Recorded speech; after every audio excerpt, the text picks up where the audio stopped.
it's time to sit back and relax with your favorite drink. And listen.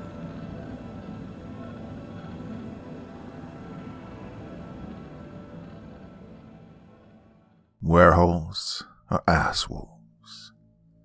The beginning of the Wereholes are Asswolves grand finale. Are you stupid? Half the room shouted when they realized I was serious. Yeah, dumbass. You're strong, but it wears you out in like a few seconds, and you don't even heal fast. What the hell makes you think you can get away with that? Milo yelled at me as he leaned across the table. At that point, everyone in the room was looking at me, waiting for my answer. Well, I guess I hadn't got that far, actually.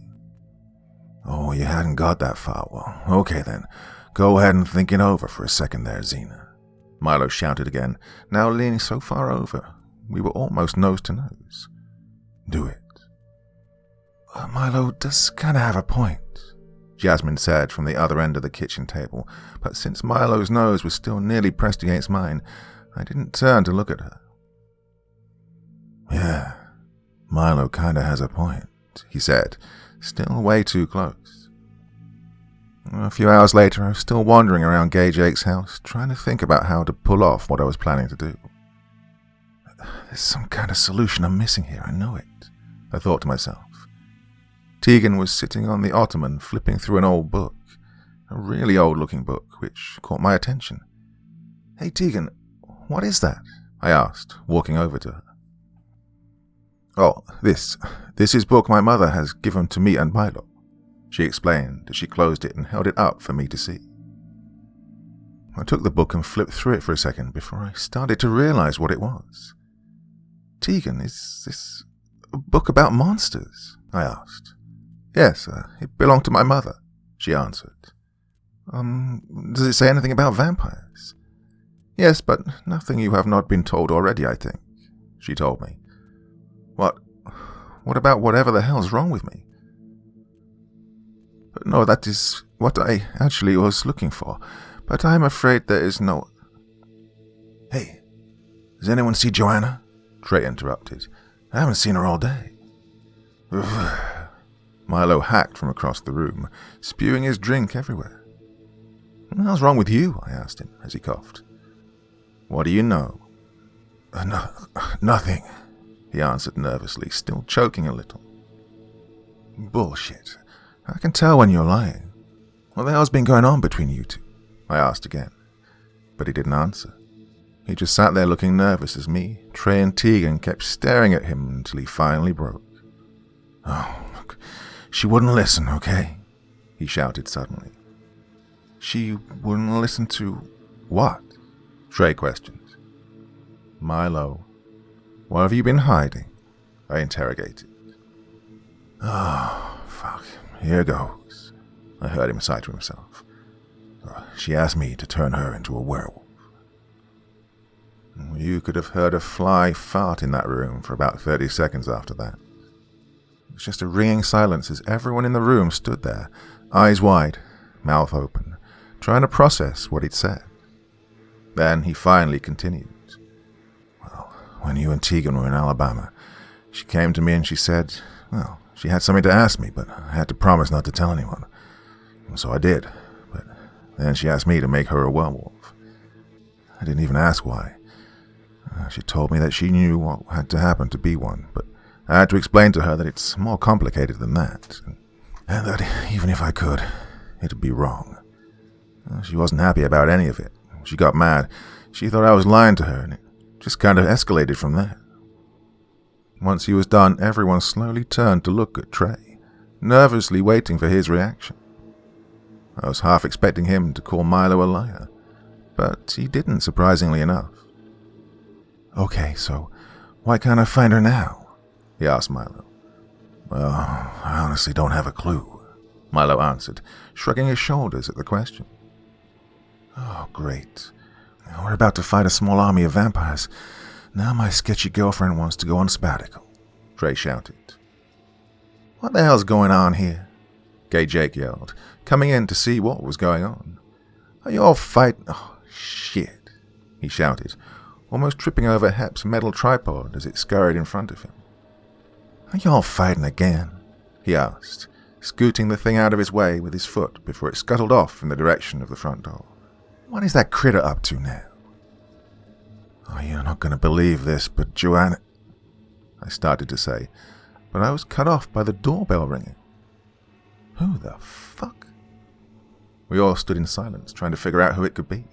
Well, since everyone knew to go to the back door and knock, nobody ever rang the bell at Gay Jake's house. So I finally worked up my courage and eased my way over to the door. "Please don't be a Jehovah's Witness. Please don't be a Jehovah's Witness. Oh, you have got to be shitting me," I whispered to myself once I opened the door. The last person on earth I expected to see on the other side of that door was the fucking morning bitch. The goddamn vampire from Walmart. "Shit! What the hell?" I screamed, getting ready to dart back into the house and grab one of the weapons. No, calm down," she pleaded. "I come in peace." "What's going on?" Milo shouted from inside. "There's a fucking vampire on the front porch." "What? Bullshit. It's 2:30, Milo yelled back. "There's sun all over the place out there."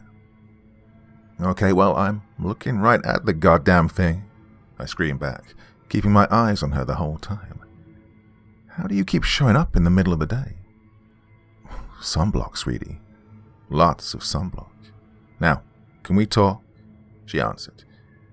"Well, it's come to my attention by the way of a mutual acquaintance that not only have you all acquired a collection of orichalcum weapons, but that you have a couple of real-life werewolves on your side." "Yeah, so why would you come here if you already knew that?" I asked, suddenly realizing where Joanna had probably gone. "Because I am here to bury the hatchet, to cut a deal," she explained. "What? Why?" "This whole ordeal has become tedious, and chasing you kids around is hurting our revenue," the woman answered.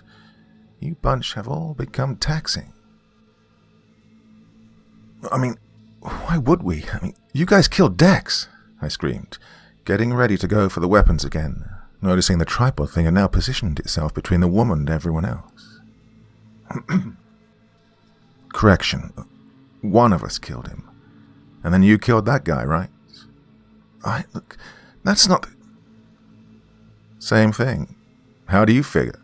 she asked, interrupting me. "Well, it's just is..." I tried to respond. Well, here's the situation. You guys can go ahead with your little plan, but it might not have occurred to you. It's very likely that, at the very least, some more of you will die. We're just trying to take the path of least resistance here. We'll leave you all alone, and in return, you drop this little scheme of yours and agree to not interfere in any vampire shit. That little friend of yours I had the tussle with in the van that day already caused our operation a whole heap of trouble. Had to move our lab all the way out into the middle of nowhere because of her.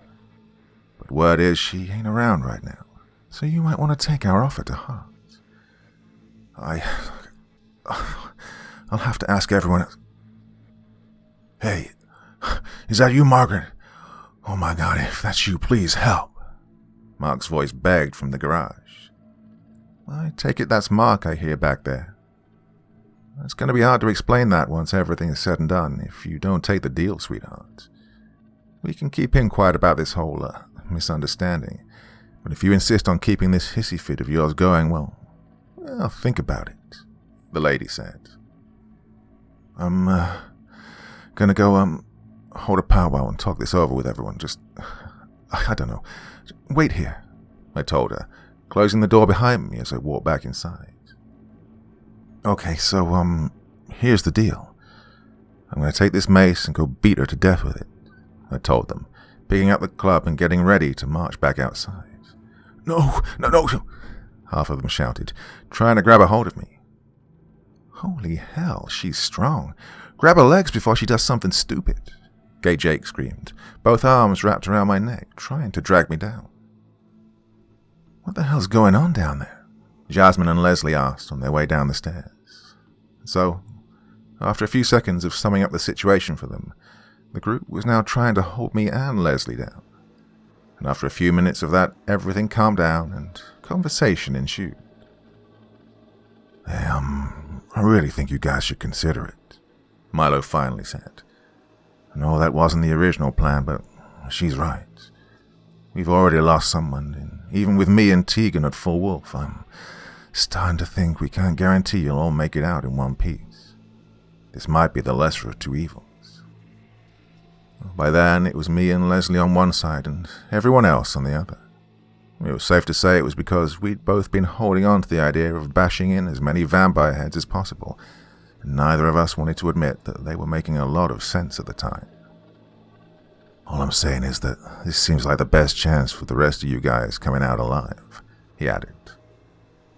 I hate to be a naggy Nancy, but you all do know that sunscreen doesn't last forever, the woman's voice called from behind the door. The offer leaves with me, she hummed.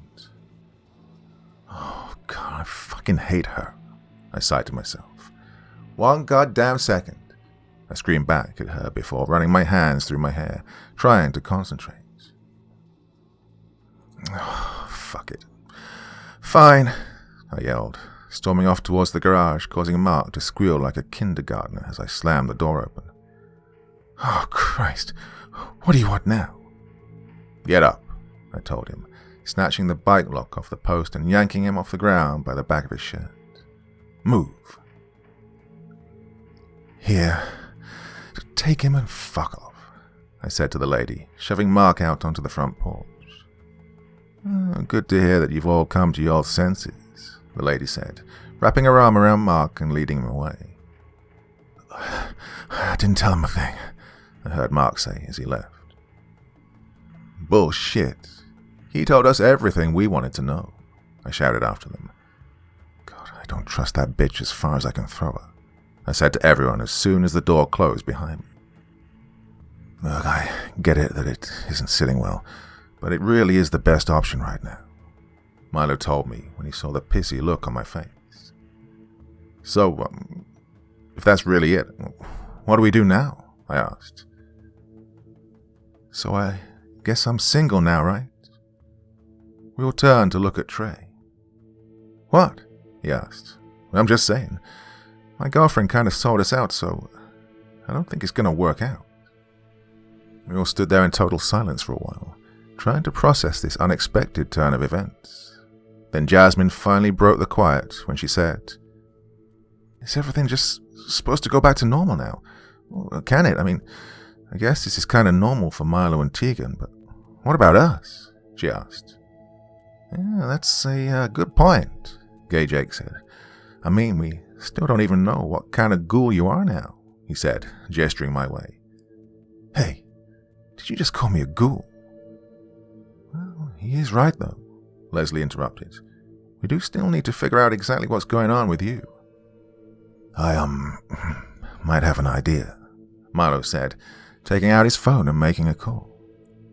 Who are you calling? Leslie asked. Hello, yeah, it's me again. He spoke into the phone before setting it to speaker. What y'all need now?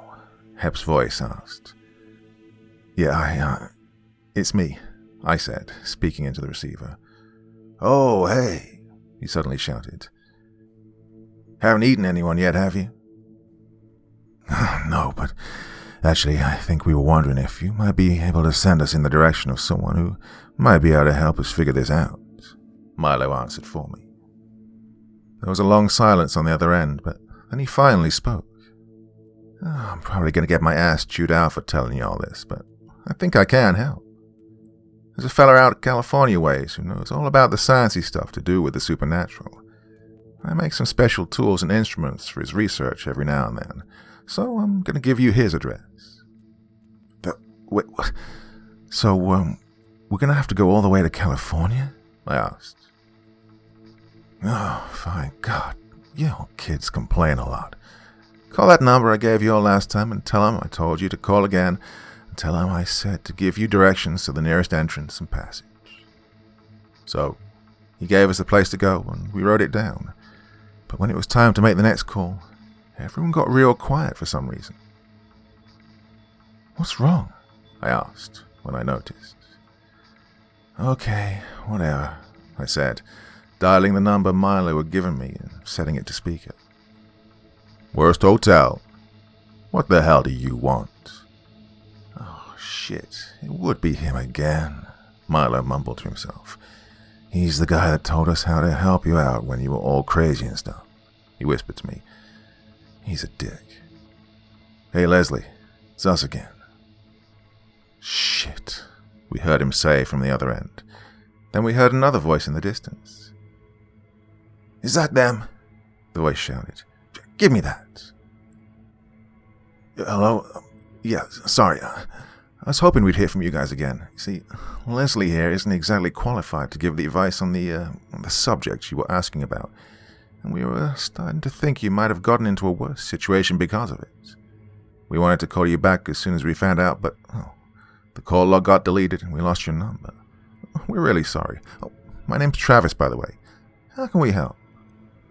Wait, you sound familiar, I said suspiciously once I heard his voice. Wait, hold on. Hep's house, right? Travis asked. Yeah, that's it, I yelled. I'm guessing you're the one with the problem, huh? Travis asked. Yeah, actually, Hep just told us to call for, directions and passage, whatever that means, I told him. For what exactly? He told us there's someone in California who can help us, I answered, which caused a long pause from Travis. Is it an LA address? He finally asked. Yeah, it is actually. Why? Oh boy, I'm just gonna let you figure it out for yourselves. You think Hep's a character? You just wait, he said with a chuckle, before giving us the directions to the nearest entrance and hanging up. Once we got what we were after, we were back in the same state of figuring out what to do next. We were all pretty much aimlessly wandering around now that the Prime Directive had shifted so dramatically. Oh, there you are, Jasmine said when she found me sitting out near the place where they'd had Dex's funeral. What are you thinking about? She asked, sitting down beside me. This doesn't feel right, I said plainly. I don't like it. It feels worse than when we thought we were about to throw down with a bunch of butt-sucking constants. I mean... Are you okay? You're still fresh off your whole spell, she asked. Yeah, I guess you're right. Maybe I'll just eat something to feet. What? What, are you saying you're hungry? She asked, and I just nodded my head a few times instead of trying to talk again. Okay, come on. Let's get you some food, weirdo. Just seems like it was all for nothing, I complained in the kitchen, pounding my head against the table. Yeah, I know, but it's probably better that way. It's not like we're actual monster hunters or something, Leslie admitted. Maybe we should just be happy we can stop worrying about it. Oh, there are vampires out there, doping people and eating them. Doesn't that bother anyone else? I growled, giving my head one last hard thump on the wood of the table. Well, I mean, there isn't actually much we can do if they're everywhere. I mean, it's not like we all have super strength or crazy ninja skills. Trey spoke up. Actually, the more I think about it, the worse and worse our original idea sounds by comparison. Dex died, and more of us probably would have too. What were we even I groaned before knocking my chair back and storming off. Hey, you better be glad that didn't break nothing, Missy, Gay Jake yelled from behind me. A few minutes later, Milo came up to my room, where I'd sequestered myself after stamping out of the kitchen. He knocked on the door a few times before cautiously opening it and easing his way in, probably expecting me to throw something at him. If it makes you feel any better, I'm not too thrilled about it either, but at least you might be able to figure out what happened to you when Sorry. He stopped himself when he saw me get agitated, remembering that it was half his fault I ended up like this. After thinking for a second, I just flopped back in the bed and said, I just want to sleep in my own room, in my apartment with my stuff, and not have to worry about anything. Whoa, holy shit. Jesus, what? Milo cried out at my sudden outburst. I just realized something. That vampire skank said something that Lita was the reason they had to move their lab out into the woods, where we ran into those two guys, and you had to save us, I explained as Leslie walked in. Hey, what's going on? That bitch Lita caused all this, I screamed into her face as I jumped off the bed, re-explaining my realization. Well, wait, then wouldn't it be that Hab guy's fault for making her the weapon to do it with? She asked. What? No. Oh, right. We never actually told you that we ended up being sent somewhere else. The guy we were supposed to see was trying to leave when we got there, and I stopped as the memory of that man sent an icy chill down my spine. And, yeah, he sent us to Hab. But before we left, me and Tegan found something. Oh, shit, did we find something, I said, running over to the bag I still hadn't got around to unpacking and rifling around for the flash drive. Look at this, I shouted, pushing Jerry's journal into Milo and Leslie's faces. We never checked to see what was on it, I added, pulling out my laptop and opening the screen. Once it started up, I went to push the flash drive in, but as soon as I did, the goddamn battery died. Jasmine! Jasmine! What? She yelled back from downstairs. Where's my stupid laptop charger? Wherever you left it. Oh, you two, help me find the charger, I ordered Milo and Leslie. But after about 30 minutes of looking, we actually forgot why we were looking for it when Tegan and Gay Jake got into a drinking contest that resulted in a broken lamp and an impromptu striptease from Gay Jake. Yeah, none of us were very happy about it either. So, what are you two going to do now? I asked Milo and Tegan in Gay Jake's driveway the next day. Well, Gay Jake said we can stay here for a few more days if we want before we head back home, Milo answered. He enjoys the company. Okay then, I'll kind of miss you guys, I guess, I said, giving him and Tegan hugs before getting into the car with Jasmine. Trey and Leslie had already left earlier that morning to their own homes, and I was anxious to get back to mine too. Well, see you around. Then Milo took out his phone, unlocked it, pointed at me and said, No, you won't. Then flashed the son of a bitching thing in my eyes. Oh God, was the Men in Black reference really worth blinding me? I yelled. Totally. Well, I'll try and miss you, I told him, rubbing my eyes as we pulled out. Bye, Tegan, I shouted, leaning out the window. I'll definitely miss you most of all. Well, I guess Steven's still at work, I said when we opened the door to my apartment and all the lights were off. It felt almost weird to be back there, especially with the place being so dark and quiet after everything we'd been through at Gay Jake's. You want me to stay for a while? Jasmine asked. Nah, it's okay. You probably have things you need to take care of back at your place, I told her, opening the door to my bedroom and tossing my bag inside. Then I looked around and realized that the last time I was here was the night Milo had randomly shown up out of nowhere. Tink, tink, tink, tink. Well, I ended up with custody of the tripod. Oh, hey, Jasmine, do me a favor, I said to her, looking down at the thing. I have a feeling. Take the little guy with you, at least just for tonight. It'd make me feel better. Why? She asked, now looking down at it herself as it scuttled around the small bedroom. Because you don't have whatever I have, I told her, grabbing it mid-scuttle and handing it to her. You keep her safe, understand? I said to it. A few minutes later, Jasmine had left, and I was finally alone in the apartment.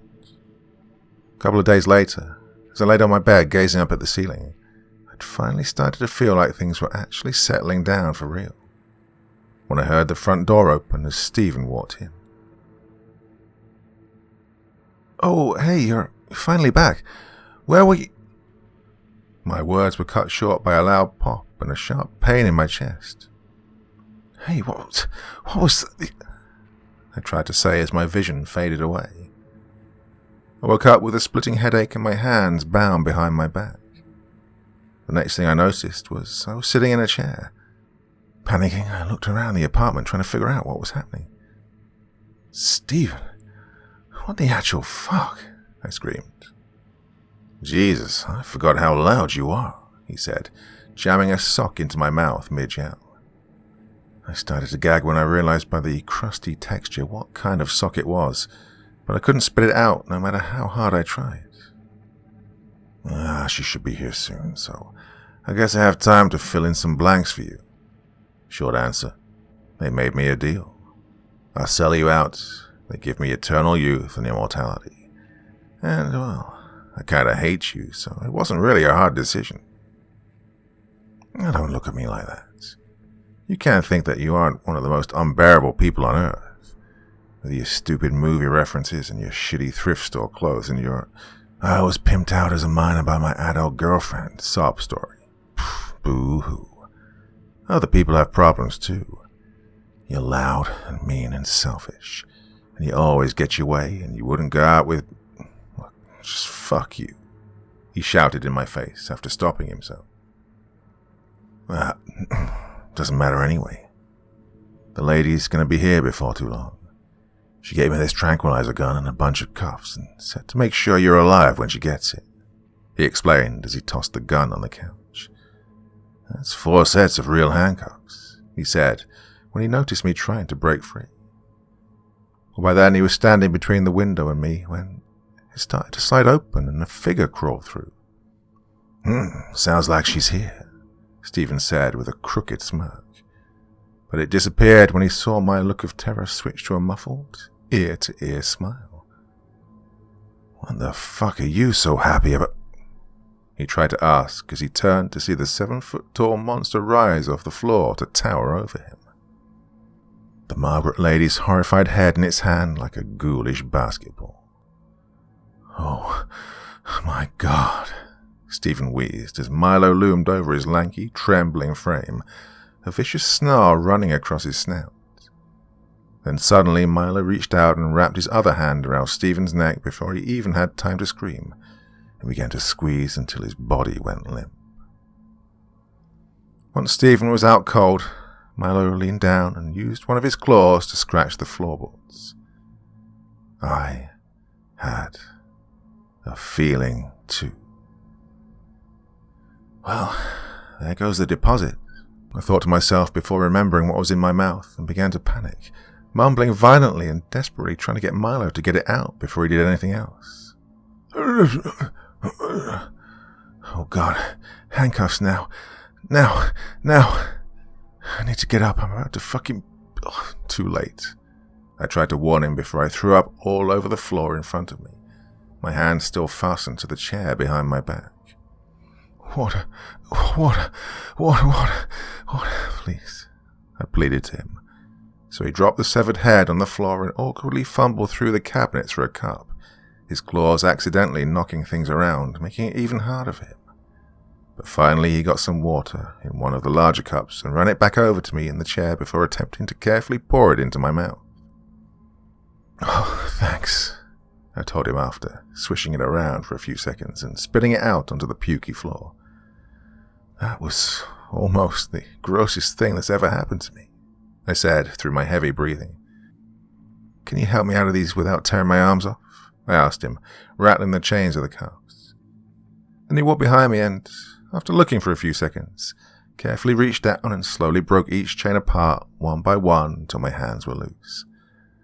Thank you, I yelled at him as I jumped out of the chair, running across the room and punting the still conscious vampire woman's head into the far wall as hard as I could. Fucking bitch, I screamed as my foot made contact with her temple, launching her across the room. Damn, I think I just broke my toe, I groaned as I limped into my room to get my mace. Hey, I just had a thought, I said on my way back out, mace in hand. Why the hell didn't we just get Hep to make you and Tegan some kind of claw attachments or something, and just let you two have at it? I asked him. He just shrugged, reaching out to grab the mace from me, but when he touched the end with the oracle on it, the thick, black fur started to fall off his hand near where he touched it. As soon as he noticed, He snatched his hand away, letting the hair slowly return and fill the fresh bald spots. Whoa, so this stuff like neutralizes supernatural powers or something, I thought out loud. But Milo just shrugged again. Okay, so now what? I asked, unceremoniously whacking the severed head like a rotten watermelon. Then my phone started to ring. Oh, you okay? Trey barked from the other end, causing my ear to ring. Yeah, Jesus, why? Joanna just tried to kill me in my apartment, he shouted again. What? Well, I guess that kind of makes a little sense. Stephen just... Never mind. Everything's going to shit. Have you heard from anyone else? I asked him. Nah. I called you right after I knocked Joanna's crazy ass out. I figured they'd probably be coming at you more than anyone else. Oh, please don't say that word right now, I begged him as I felt a wave of heat wash across my face. What? Why not? Oh, never mind. Well, you were right, but Milo's here with me right now. Big Milo, so I'm probably pretty safe. So we need to call everyone else and check on... Hold on. Jasmine's calling. Hello? There's a fucking vampire nailed to my wall, she screamed as soon as I answered the call. Whoa, slow down. What? I asked her over a freak-out. One of those things just burst into my bedroom, and then that tripod thingy came out of nowhere and pinned it to the wall by its head. It's not very happy about it, though, she explained. Different words, please. What are you talking about? She asked. Nothing. I'll try to explain later, but you probably won't kiss me again for a while, so... Anyway, get your vampire knife and jab it in its heart or its head really deep. That should do it, I instructed. You want me to kill it? She yelped. Yes, sweetie. That's why you have a vampire killing knife in the first place. Head or heart, I said before switching back to Trey. Jasmine got one too, but it seems to be mostly handled. I'll call Gay Jake, you call Leslie and see if she's okay, I told him before hanging up and calling Gay Jake. He didn't answer, I yelled into the phone at Trey as I tore down the road in Stephen's car, Milo awkwardly folded into the back seat.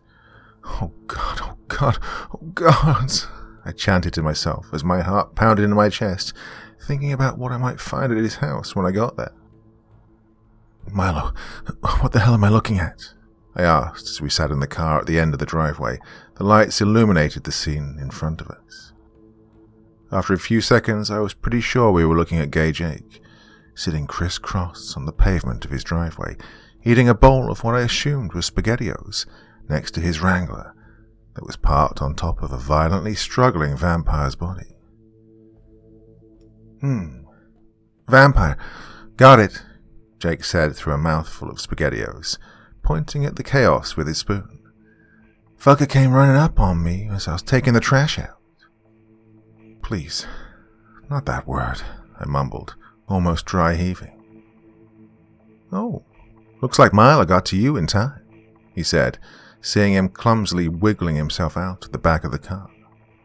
Tegan's probably at Leslie's place, keeping an eye on her by now. You knew? I asked him, trying to sort out what was going on. Well, yeah, and honey, you should have seen those two before they changed. They looked like sweaty Eric Carpents. I couldn't breathe, I was laughing so hard. He giggled as I heard Milo growling from over my shoulder in frustration.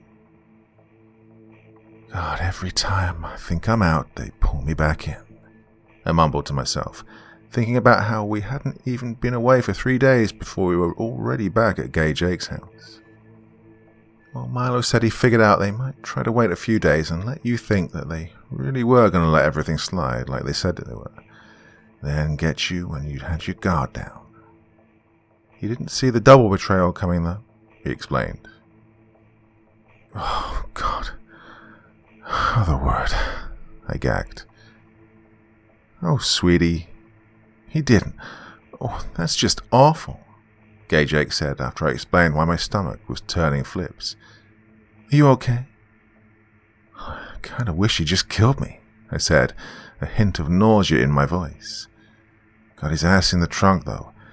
Me and Milo handcuffed his junk to his ankle with an extra set of cuffs we found in his car before we closed the trunk, so kind of curious to see how that's going for him right now. That sounds like something you'd do. We heard Joanna's voice yell out as Trey pushed her out of his car, her hands taped together. Oh, you can totally eat her if you want to, I whispered to Milo before she got any closer. Our secret, I added, causing him to make that wheezing laugh sound again. What are we supposed to do with those two anyway? Gay Jake asked. How's your appetite? I whispered up to Milo again. Then, after thinking for a few seconds, I had an idea.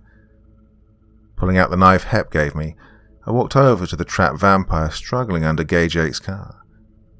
On my way, I could hear Leslie pull up with a wolfed-out Tegan in the back. Then I took the knife and stuck it deep into the vampire's neck. Hey T, do me a favor and pop the trunk of the car and make sure Stephen doesn't hop away. So she lumbered over to Stephen's car, and as soon as I heard her claws rake across the metal and hit the latch, it was followed by a confused "Aru?" as she tilted her head, trying to figure out what she was looking at. Can you uncuff his junk for me and bring him over here? And Milo, drag Joanna's ass over here, please, I told him, which they both happily complied with. Once they were both together, I wiggled the knife around a few more times before sliding it out to the thing's neck. What are you doing? Stephen and Joanna both asked nervously as I walked towards them. But I didn't say anything. I stabbed Stephen in the leg first, leaving it there for a second as I gave it a few twists. Then I ran the edge across Joanna's face, stood back and waited for the show to start. What was that for? She screamed at me, trying to rub the gash on her neck. I just gave you two what you wanted. Get ready. That shit's gonna burn like holy hell in about 2 minutes, I told them as I wiped the blade off on Stephen's shirt before retrieving my mace from the car. Oh, what the... Joanna hissed when the pain started to hit, and Stephen wasn't far behind. Turns out the whole process takes a pretty long, agonizing time to end. After about an hour of watching them roll around on the ground, they finally settled down and went quiet. Good news. You both got exactly what you wanted. Bad news. Sunrise is in about 30 minutes. Better get moving if you don't want a hell of a tan. You don't have to go home, but you can't stay here, I told them as they came to their senses. Don't you think that was a bit Jasmine started to ask, but the look I gave her said it was nowhere near enough, so she didn't finish the question. Why did you do that? She asked instead. If they don't find cover, they both get toasted, which makes me happy. If they try to come back and try to fuck with us again, we still have weapons that can kill them. And since they'll melt away after a few days when they die, we won't have to worry about the bodies if we do have to kill them, I explained. Well, that actually makes sense in a messed up kind of way, I guess, she conceded. So, who's hungry? Gay Jake said to break the awkward silence.